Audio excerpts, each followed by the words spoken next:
The labor theory of value, LTV, roughly means that either the exchange or use value of a product comes from the labor put into it. This may be true depending on how one defines labor, which is why any variation of the LTV is silly and merely serves to confuse.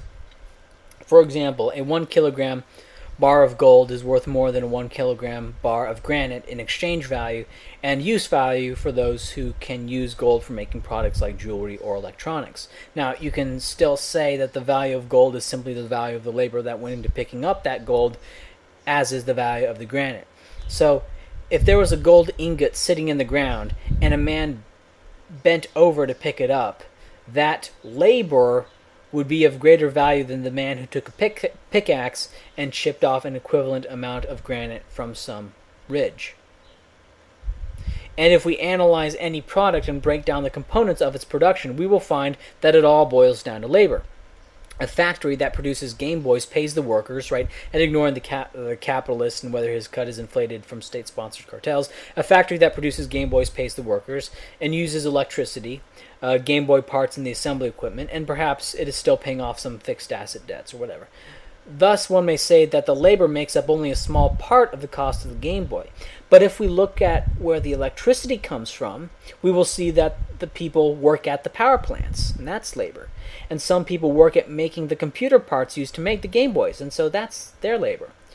And so those inputs come in part from labor, and the inputs of those inputs come from labor, and on down the line until we discover that everything comes from labor. That when you get down to the miner, you're not paying the mine. You're not throwing money into a ditch and it spits out minerals. You're paying the miner, and he gets the minerals. And at the end of the day, we find that all money goes to labor.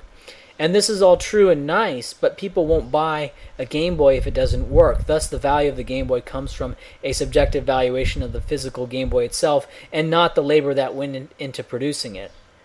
Thus, to make the LTV work, one must twist and squirm to answer things that are simply and intuitively answered by the subjective theory of value. In fact, as the labor theory of value is used today, the value of labor is subjective. The subjective labor theory of value. After all this, LTV pushers will make the non sequitur that profits tend towards zero, that economic profits tend towards zero in any given line of production on a free market, sans peculiarities like paintings or the salaries of movie stars. Of course, the reason profits tend to zero is because capital is attracted to profits, from relatively overcapitalized industries to relatively undercapitalized industries, from high pressure to low pressure, and this bids profits down. That the cost of products tend to equate to all the inputs in the long run in any given line of production, and these inputs, when broken down, all came to be from someone's labor, even if that labor merely involves bending over and picking up some gold, is not a sign of labor theory of anything.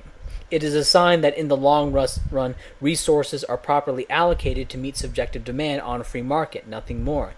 I was inclined to leave LTV pushers alone, but there are many people who are leftists at heart yet understand too much economics to oppose the free market and some form of private property. They twist and squirm and desperately seek to distinguish themselves as leftists and put a little plume in their feather like a little peacock. I am a leftist somehow, sniping and often strawmanning the Austrians in order to open up some sort of conflict. This LTV tomfoolery is just the manifestation of that pathos. And mutualism, to the extent that mutualism is an actual set of beliefs and not just an emotive label, mutualism is an attempt to combine bad economics with good economics.